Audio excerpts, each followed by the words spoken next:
Pugante na si Kibuloy, kaya huwag nang mag-alangan ng PNP na bawiin ang mga armas niya. Alam na ng lahat sa social media na may private army siya. Pero bakit parang nagbubulag-bulagan sila? The PNP should do better. Siyempre, hindi naman po tayo mga bulag. Alam naman natin yun na number one na supporter ni Pangulong Rodrigo Roa Duterte, si Pastor Kibuloy. Number two, lumaban yan sa mga NPA, sa mga komunista.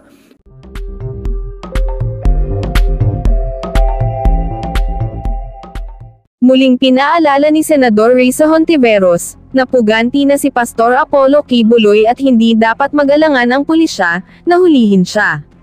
Dagdag ng senadora, banta si Kibuloy sa peace and order umano ng bansa, lalo na't may private army ang wanted na religious leader. Kumpiyansa naman ang Department of Justice na may lilipat ang kaso ni Kibuloy at 5 iba pa na nasa Davao City patungo sa Pasig City. Ayon sa DOJ, sumulat na sila sa Office of the Court Administrator ng Supreme Court para hilingin ang paglipat sa kaso na naifile sa Davao City na may kinalaman sa child abuse at maltreatment. Pinayuhan rin ni Senador Robin Padilla ang kanyang kaibigang pastor na si Kibuloy, na sumuko na lamang sa mga awtoridad, lalo't nasa korte na ang kaso. Right now, meron na hong mga arrest order laban kay Pastor Kibuloy from the court, from Davao and Pasig RTC. So, will you advise na po kay Pastor Kibuloy, considering na korte na po yung may arrest warrant na sumuko na po siya? Yan naman po lagi ang ating panawagan sa ating mahal na kaibigan at mahal na compatriot kay Pastor Kibuloy na total ito po ay nasa korte na. Mas maganda po sana na makapagpakita na siya. Para po, alam nyo kasi, yung mga ganitong bagay, katulad nung una kong interview sa inyo, sana naiwasan yung mga ganito na mga ganap. Pwede namang ginawang matahimik. Eto tayo ngayon, dagdag budget na naman ito sa mga kapulisan, sa kasundaluhan. Siyempre, may task force, hulihin si Pastor Kibuloy. Hindi lahat ito pabor sa kaban ng bayan. Sana. Pero nandyan na yan. Meron ng operation. Sana lang nagdasal po tayo na walang mangyaring violent.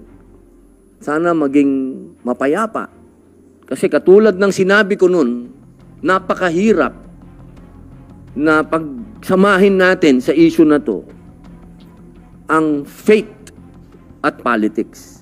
Ang hirap po niyan. Kumbaga, ang daming taong masasaktan dito sa issue na to. At pananampalataya yun. Mahirap tayong maipit sa gitna pagka pinag-usapan ng pananampalataya. Sa totoo lamang po, inaantay po namin hanggang ngayon yung desisyon kung kailan kami makakapag-hearing patungkol po sa pagtanggal ng franchise ng SMNI. Hanggang ngayon, naantay po namin ng desisyon kung kailan kami makapag-hearing.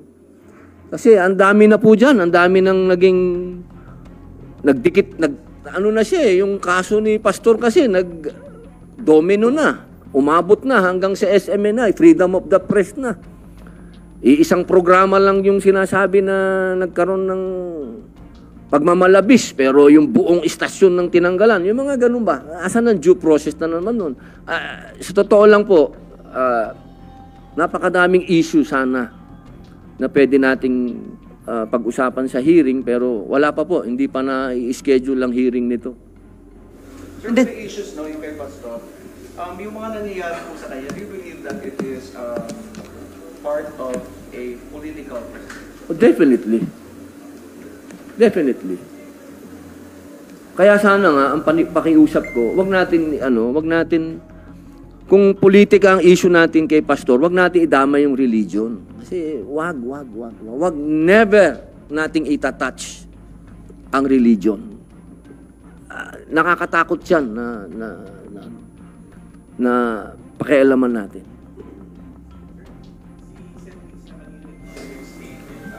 Asking yung PNP to revoke yung mga gun licenses na na-issue kayo yung mga followers supposedly na nagpo-post sa social media na handa sila magpakamatay para hindi maaari.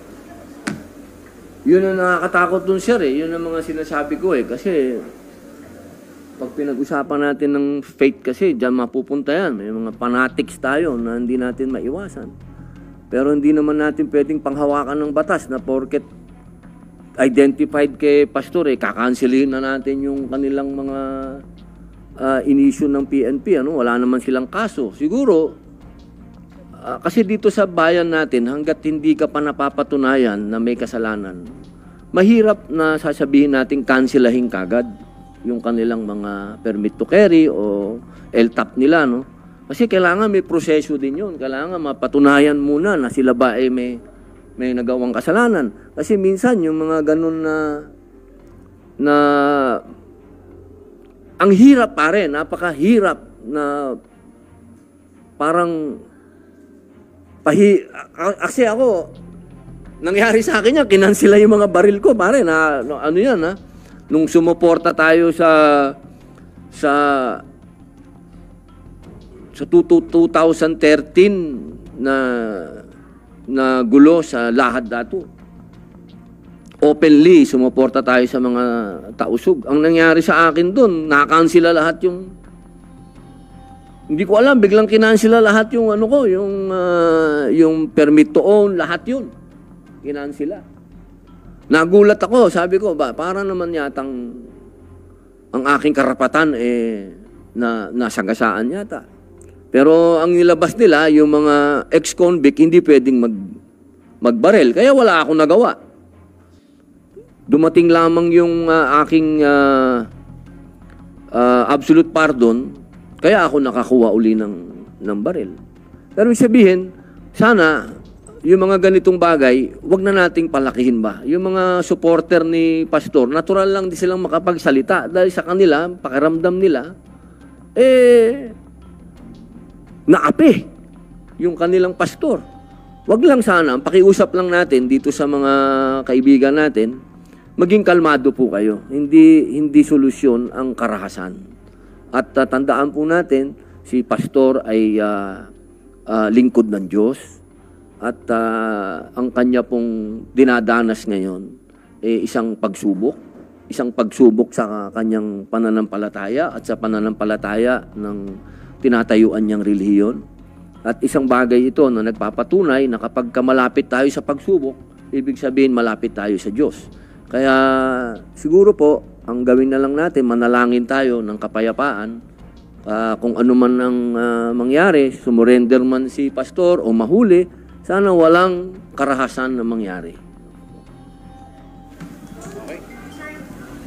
Sir, when you say setting aside politics, do you mean we have to simply ignore the complaints of the victims of Kibuloy? Would this that amount to condoning his illegal activities? Ay, hindi po. Huwag po natin i-ignore, no? Dahil ito po ay ang pakiusap po natin, pag-usapan po ito sa korte. Kasi sa court po, yan hindi may impluwensyahan yan ng tinatawag natin politically motivated cases. Ano? Kasi alam naman po natin na yung ganitong bagay, hindi natin maiiwasan na magkaroon ng kulay politika. Kasi alam naman natin yung mga naganap noong panahon ng administrasyon ni Pangulong Rodrigo Roa Duterte at sa administrasyon ngayon. Siyempre, hindi naman po tayo mga bulag. Alam naman natin yun, na number 1 na supporter ni Pangulong Rodrigo Roa Duterte, si Pastor Kibuloy. Number 2, lumaban yan sa mga NPA, sa mga komunista. Hindi naman po natin maipagkakaila din na karamihan sa mga sumusuporta ng laban kay Pastor Kibuloy, may kinalaman sa politika. nag-encourage kayo na sana maraming pumasok sa military reservist. Recently, nag-oath-taking si Senate President Zubiri bilang Army Reservist. At sabi niya, nanghihikayat na rin siya sa marami na mag-enlist kasi nga, because of the situation and at the same time, para prepare tayo in case may mga calamities. Ano po ako, sa katunayan, napag-usapan na po namin yan ni SP. At sabi ko nga sa kanya, pag nakagraduate tong magiging reservist natin, meron ka ng sundalo dito sa Senate. Opo, meron ka ng private army dito. Di po, kasi bilang tayo po ang pangatlong sangay ng gobyerno, kailangan lamang po talaga na yung pagsiservisyo natin sa gobyerno, kasama dyan ng pagiging reservist. Kailangan automatic na tayo ay magbigay ng serbisyo sa bayan. Hindi naman po pwede pagdating sa kalamidad o kahit anong maganap sa bayan natin, iiwan na lang natin ng gobyerno. Hindi po pwede. Kailangan anuman ang mangyari, kalamidad o gera man yan, kailangan ang gobyerno tumatakbo. Para ang bayan natin, ang mga taong bayan natin, ang ating mamamayan, huwag silang mawalan ng fighting spirit. Ano man yan, kalamidad man o ano man gulo. At naniniwala po ako na dadami pa dito sa Senate ang mag-reservist. Kasama daw ang press corps. May balita ako, may mga press corps daw na kasama sa reservist. Kaya excited ako eh. Binalita sa akin nga. Binalita sa akin. Sabi, meron daw bang susunod na class para sa press? Marlon yan. So, aside from Senate President Zubiri, sino na po yung iba pang mga senador nag-express ng intention? Malalaman po natin yan pag pagbalik ng session. Ang alam ko po kasi sa ngayon, ang mga reservist, si Senator Bongo, si Senator Tolentino. Pinakamataas sa amin, alam ko, si Senator Tolentino, Brigadier General yun. Sino pa ba? Ma'am Loren, Lieutenant Colonel. Si Sen Joel. Sana yung iba din, ang hinihingi ko ma'am, sana yung mga patuloy na developing issues sa Pilipinas ngayon.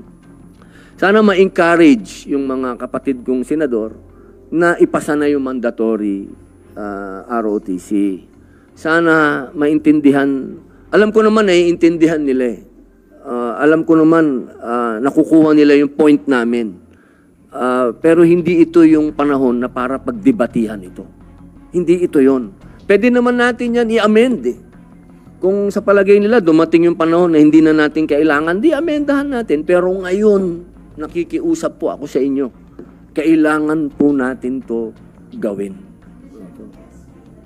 Priority, once na mag-resume yung session, this April 29, mandatory ROTC. Napakagandang balita po nun. At sana po pagka dumating ang punto, meron na akong class ng press corps. Na para, hindi ba, alam nyo, magandang experience yun para pagka-graduate nyo ng basic military training, sasakay tayo ng Philippine Navy o anumang barko, pupunta tayo ng West, pababasa tayo. Di ba? Para ramdam na ramdam natin ng patriotism natin.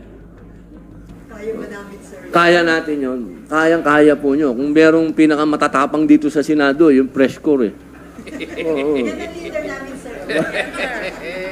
Walang inuurungan eh. Okay na. Thank you, sir. Okay, salamat po. Salamat po. Salamat, sir. Thank you. Para sa iba pang karagdagang mga balita at impormasyon, ay huwag po nating kalimutang mag-like, share at comment sa video na ito, at huwag po rin nating kalimutang mag-subscribe to continue supporting us. Maraming salamat po sa inyong panonood, at naway tangkilikin po ninyo ang aming YouTube channel.